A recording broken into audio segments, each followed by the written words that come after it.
Mbak Giska, bagaimana tempat dudukmu? Apakah sudah nyaman? Sudah, iya. Mbak Giska ya. Iya, Mbak Giska, gimana kabarnya hari ini? Alhamdulillah baik. Alhamdulillah sangat baik malah. Oh ya, alhamdulillah baik kalau sudah sudah nggak pergi-pergi kemana-mana. Jadi oke. Mbak Giska, untuk kegiatan Mbak Giska hari ini tadi apa saja? Untuk kegiatan hari ini kan selama menunggu tahun ajaran baru, saya mendapat kursus dari BSC Pari Kediri dengan teman-teman saya. Mulai dari kelas berapa saja yang BSC itu? Kelas 7, 8, 9, 10, dan 11. Dimulai sejak kapan BSC-nya? BSC-nya dimulai sejak jam 8 sampai jam 11. Kegiatannya. Berarti ini tadi Mbak Giska itu ya izin. Iya, menyempatkan waktu ke sini. Mbak Giska, terkait dengan proses konseling ini, kemarin Mbak Giska sudah menemui Ustadzah Lis tentang permasalahan Mbak Giska kemarin ya. Dengan keputusan ada di tangan Mbak Giska. Kemudian di dalam konseling ini kira-kira nanti butuh berapa lama Mbak Giska? Saya kira 20 menit cukup. 20 menit yakin? Nanti semoga di proses konseling ini bisa membawa manfaat seperti itu. Baik. Mbak Giska, Ustadzah bertanya kemarin untuk perkembangannya Mbak Giska dari 1 minggu yang kemarin Ustadzah memberikan penugasan penugasan membuat jadwal kegiatan harian. Sudah membuat. Saya lihat. Berarti bangun tidur jam 3 ya? Iya. Bagus itu ya. Jam 3 sudah bangun ya. Padahal anak-anak remaja di usianya Mbak Giska jam segini masih tidur. Mbak Giska sudah bangun tidur ya. Nah, sholat tahajud, sholat subuh, ngaji, sholat tahajud. Ya. Di sini yang dituliskan oleh Mbak Giska di pukul 7 sampai 15.00 itu adalah kegiatan sekolah. Berarti Mbak Giska belajar ya di sini. Karena di permasalahan awal itu Mbak Giska kesulitan untuk mengelola waktu belajar yang disebabkan karena kurang bisa membagi waktu antara pondok, organisasi, dan belajar. Seperti itu ya Mbak. Kira-kira apakah sudah dilaksanakan oleh Mbak Giska dalam kegiatan harian ini? Ya, sejauh ini sudah saya laksanakan. Ya, meskipun waktu awal-awal kemarin waktu saya membuat jadwal seperti ini saya agak sulit untuk beradaptasi. Tapi setelah 3 sampai hari-hari kedepannya, alhamdulillah saya bisa lebih mengelola waktu saya dan hasil belajar saya juga menurut saya cukup memuaskan. Tadi dikatakan oleh Mbak Giska bahwasanya di awal di hari pertama tadi sulit untuk beradaptasi. Mungkin bisa diceritakan kesulitan beradaptasi itu yang seperti apa Mbak Giska?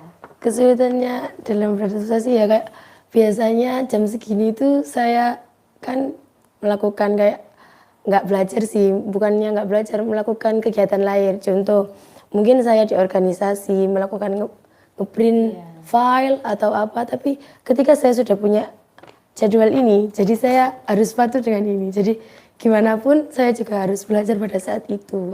Gitu. Jadi lebih ada acuan lah. Ada acuan seperti itu. Iya, bagus. Karena di jadwal ini Mbak Giska juga membuat sendiri, dibuat-buat sendiri. Berarti harus dipatuhi juga dilaksanakan juga seperti itu.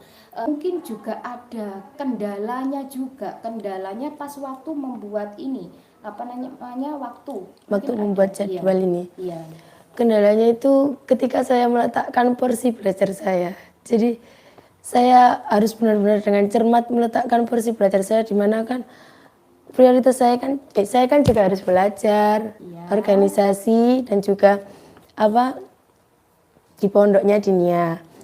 Contoh waktu saya meletakkan yang ini, yang belajar setelah ngaji kitab ini, Oh iya. Ya ini kan saya memilih waktu 1 jam, dimana menurut saya 1 jam setelah belajar ngaji kitab itu sudah maksimal bagi saya. Karena iya, apa? maksimal? Ya, Oh gitu, iya. karena ketika saya melebihi 1 jam ini, maka saya akan kehilangan waktu untuk persiapan saya tidur ataupun mengecek organisasi ISMA. Oh seperti Telat itu ke kamar gitu. Mbak Jadi Giska. saya meletakkan Iya. porsi cukup 1 jam saja. 1 jam saja di Iya. jam. Di jam 21 sampai jam 22 setelah ngaji kitab. Oh, apakah yang dirasa Mbak Giska ketika mengambil waktu pukul 21 sampai 22 itu Mbak Giska tidak ngantuk? Itu pasti ada, tapi pasti kan ada. ya pasti ada. Cuma saya menyikapinya agar tidak berlarut-larut kan. Gitu. Seperti itu. Belajarnya Mbak Giska itu apakah belajarnya bersama teman-teman ataukah belajar sendiri Mbak Giska? Kalau cara belajar saya itu tergantung. Biasanya kalau ada tugas kelompok, ada PR gitu kan, satu kelas kan sama. Lah biasanya anak-anak karena jadwal yang padat kan mereka nggak sempat punya waktu belajar dan mungkin ada beberapa siswa yang kesulitan. Jadinya setelah kaji kitab itu biasanya teman-teman saya itu ngumpul di kelas, terus kami itu diskusi untuk menyelesaikan masalah itu gitu. Kenapa Mbak Giska berperilaku yang seperti itu, bersikap seperti itu? Ya Kenapa? karena Memaksimalkan, padahal kan ini waktunya sangat lama sekali. Oh iya, iya sangat. Itu. Ya karena gini, kalau andai kata saya mau memprioritaskan yang jam 21, jam 22 itu kan belajar menurut pribadi masing-masing lah. Terkadang itu jam saya itu tiba-tiba tabrakan, entah itu rapat, entah itu ada urusan dengan ustazah, entah itu apa kan bertabrakan. Tapi kalau sekolah itu kan saya bisa fokus dan diri saya di sekolah, jadi saya bisa memaksimalkannya saat sekolah gitu. Memaksimalkan. Jadi nggak ada yang tabrakan kalau sekolah gitu. Nah, di sini Mbak Giska sudah bagus sekali dalam menyusun kegiatan harian, di mana kegiatan harian ini adalah bentuk kegiatan Mbak Giska selama setiap harinya. Iya. Nah, di sini sudah bagus sekali kalau saya lihat ya. Oke Mbak Giska. Di sini Mbak Giska apa yang ingin dilakukan Mbak Giska untuk kedepannya seperti itu?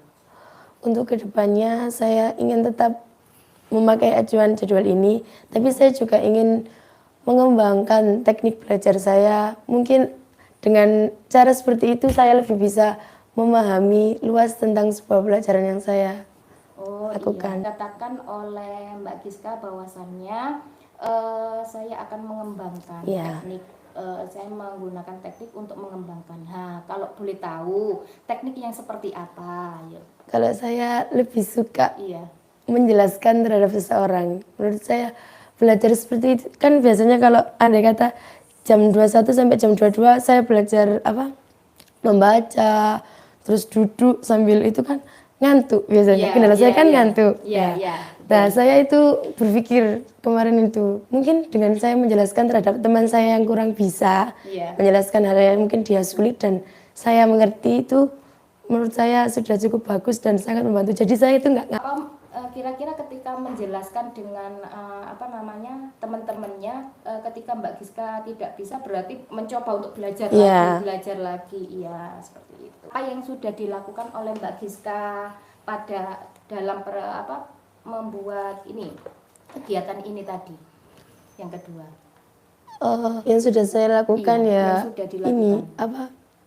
mengikuti menjalankan jadwal saya sesuai ini. Saya sudah melakukan itu dan alhamdulillah hasilnya juga memuaskan.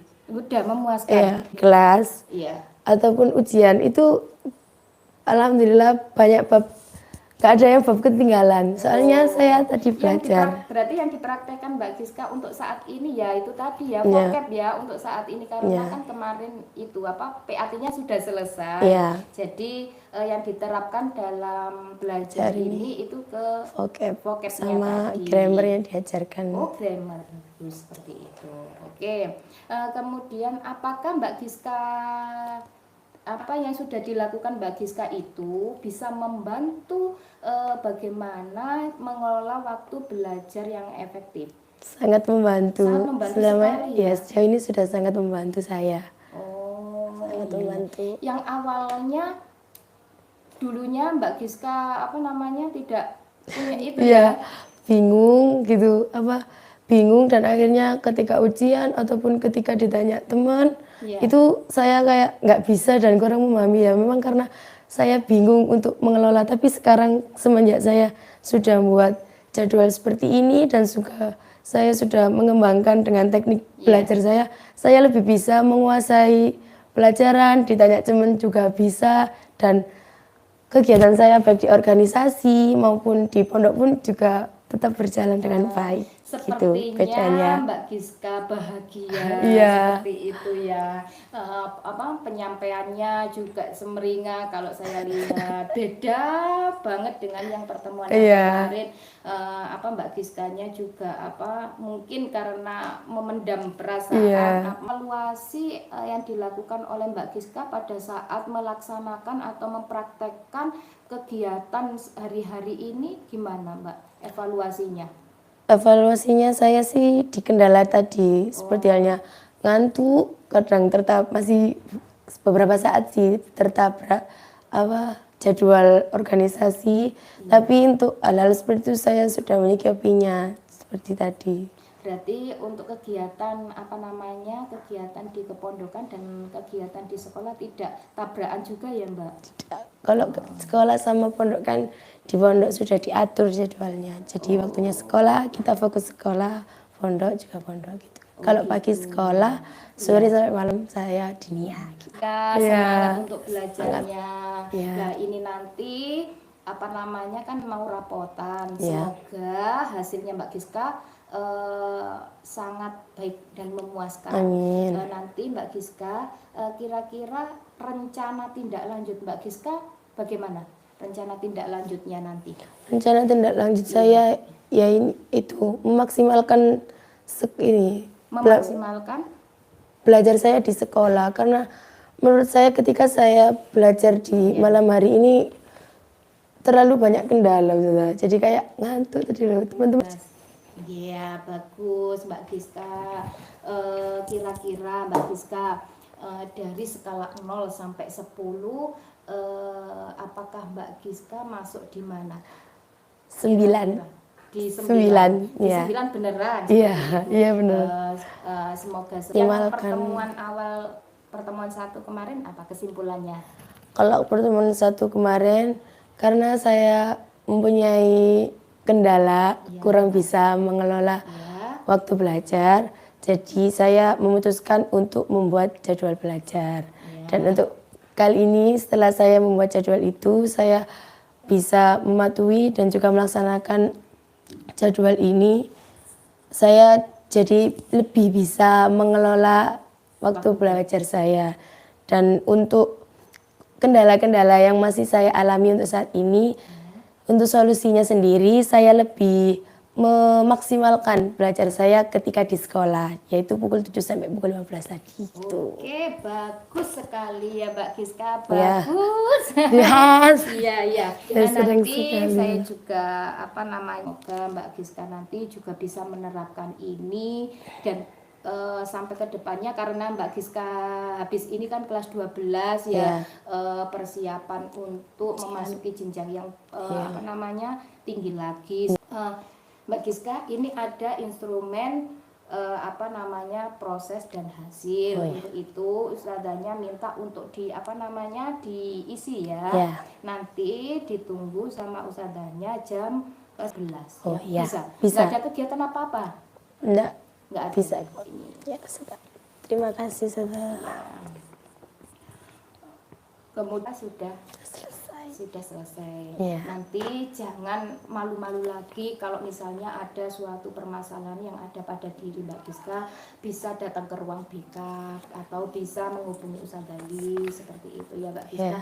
Terima kasih banyak Mbak Giska sudah meluangkan waktunya seperti itu. Terima kasih. Terima kasih. Saya pamit. Iya.